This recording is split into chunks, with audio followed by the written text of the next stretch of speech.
The problem with all of this is they are destroying democracy to destroy Donald Trump. What do I mean? One of the issues that they are agitating is the redistricting of congressional districts in Texas, in California now.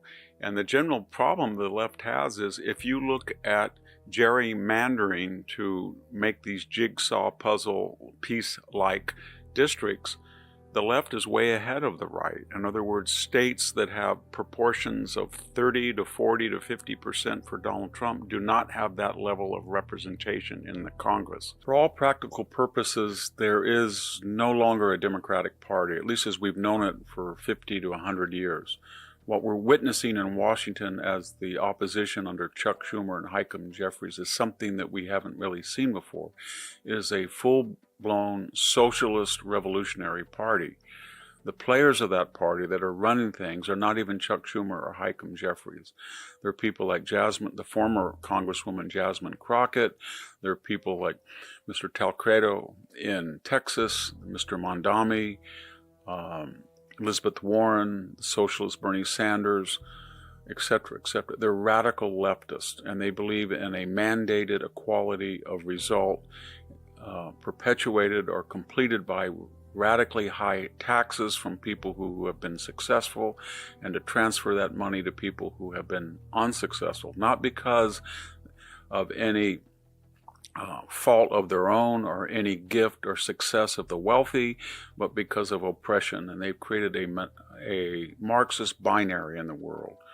There's 70%, the so-called white population, because they've confused and conflated race with class, that is the oppressor class, and the 30% that is the oppressed class. And the victimized class feels that they have legitimate grievances against the other 70% for not having what they do, and therefore the Democratic Party steps in and says that we will mandate an equality of result. That is the agenda, and you can see it on all fronts.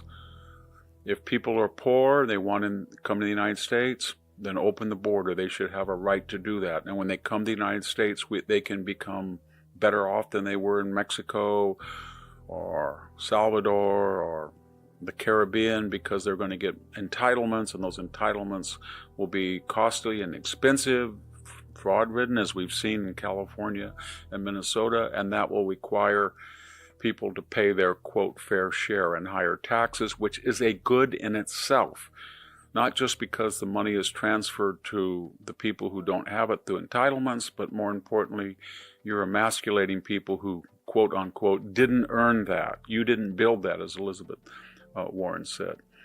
So that's what the party is. You can see it on the border. You can see it with crime. They believe that crime is committed not by individuals who break existing laws, but by society who created the conditions for crime.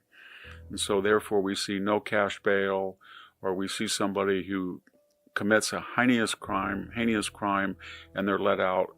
They're either not jailed, they're not indicted, they're not convicted, and they're not incarcerated because of, I guess we would call it, critical legal theory.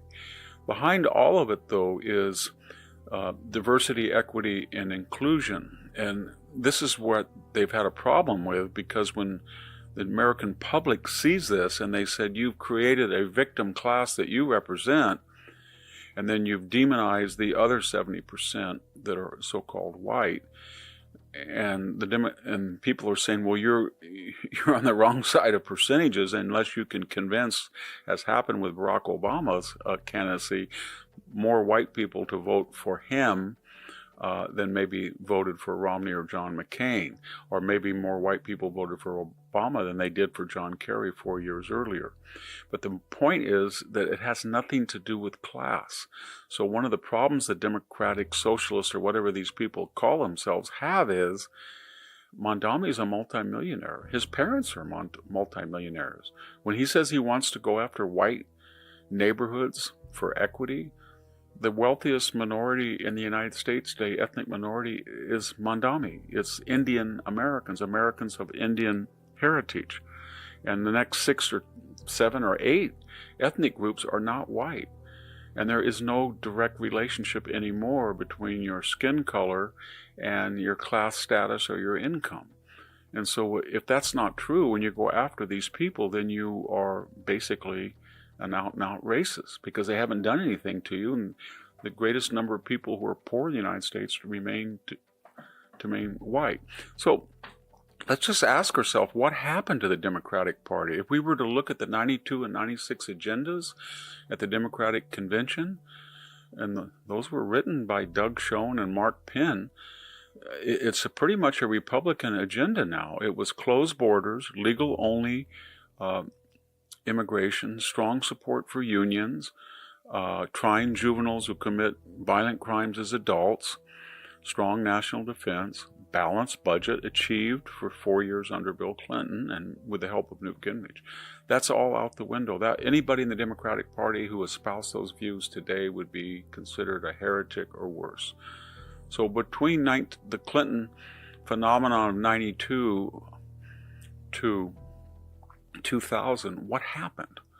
It'd be easy to say Barack Obama happened, and he ginned up latent racial tensions and grievances and used them for political purposes to get himself elected and reelected. That's true, but there were larger cosmic forces that created a Barack Obama. And the first, of course, was open borders. We have now 53 million people. It's the largest in the history of the United States in numbers.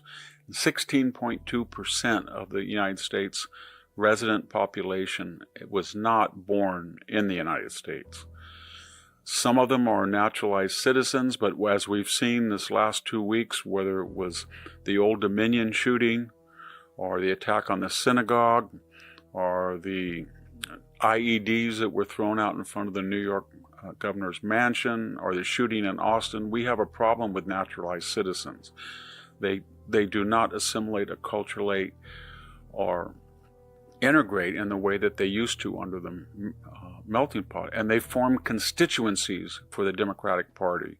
And they are told that you came here and it doesn't really matter under what auspices. If you're part of the 53 million, and there's probably 30 million with the Biden additions that came illegally, you still had a right. We don't believe in borders, and therefore you come here, we will provide the entitlements, and we will water down voting laws, no voter ID, even though 70% of the American people want them, and you will be either a present or a future constituency. So that was a big change. Demography is destiny, they told us. The new Democratic majority, they told us, and that came true. That was a big factor in their rise. The second thing was globalization. Globalization created two societies in the United States. The East Coast, from Massachusetts down to the Carolinas, looked out at the EU, and the West Coast from Seattle to San Diego looked out at Asia, the Tigers, Japan, South Korea, Taiwan, and of course mainland China. And people who had particular skills that were globalized, and here they were in tech, insurance, investment, law, media, academia, they found that their audience, their constituency was expanded from 300 million, let's say 10 years ago, maybe 340 million now, to 7 billion. But for those who mined or farmed or assembled or manufactured, they were outsourced offshore, or they couldn't keep up with cheap import. This is what got Donald Trump elected, but it also explains the new Democratic Party. They used to rail about the importance of the middle class. They dropped that. That was the meme of Donald Trump. They found that by supporting the 30% DEI agenda and the globalized elite, they had a new constituency, and that was vast amounts of money. All of Silicon Valley and its $9 trillion in market capitalization until recently was put at the service of the Democratic Party.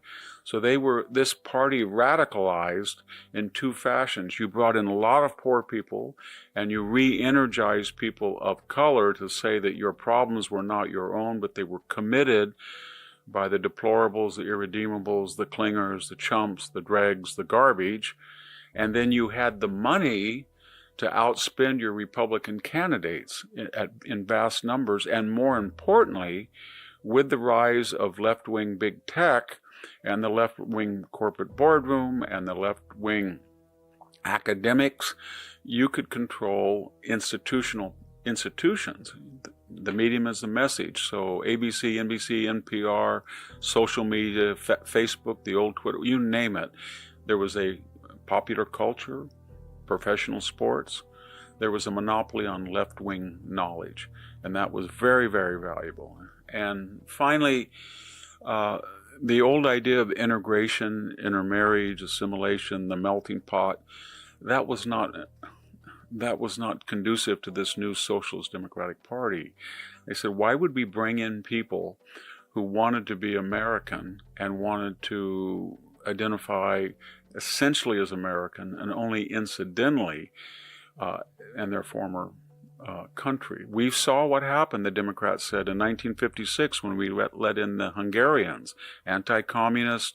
They came over here, they assimilated as Americans, they became very, very conservative voters. We saw what happened in 1959 to 1980 when we let in all of these Cubans who had been driven out by communism. They were very patriotic Americans, they assimilated, and they were a constituency that we didn't like. So what we want to do is refabricate the immigration, let in a lot of people, but not from particular countries that would mean they were successful, they had skills. We don't want anybody from Europe, we don't want anybody from Australia or the former British Commonwealth, such as New Zealand. We don't want anybody coming in here who is anti-communist as a refugee. We want people who are poor and are accustomed to socialist countries and will come here and want more socialist benefits. That's South America, Latin America, Africa, large parts of Asia. And they will be the constituency that allows us to have an unpopular message that existing Americans have never liked and do not like at all. And the result was the Democrats can't win elections with open, transparent balloting, one-day balloting, and they know it. But if you take over the institutions and you use this globalized financial power and you appeal to very, very wealthy people's sense of noblesse oblige or guilt or whatever strategy you use, and you combine that with a mass of very poor people who came in very recently, many under illegal circumstances, you have a constituency that required one thing. You had to give up the white middle working class, the union class that you used to champion, the Hubert Humphrey, John F. Kennedy, Harry Truman class. You despise those people.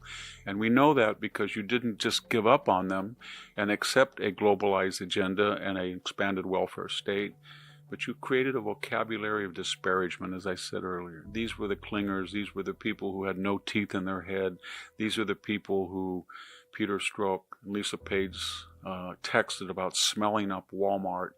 All this disparagement for a class of people you despised, and I don't think you're going to win them back. But just to finish, there is no Democratic Party. There's a Socialist Party, but it's a very weird Socialist Party. It's a pyramidal party with a lot of very wealthy, globalized elites that run things at the top, nothing in the middle of the pyramid, and then an expansive big base of poor people, of immigrants, and of people who claim that they identify mostly in their DIA. And there's been sophisticated studies of gerrymandering, and it boils down to the Republicans are short some 6 to 10 seats in the House based on the proportion of the national vote they have received.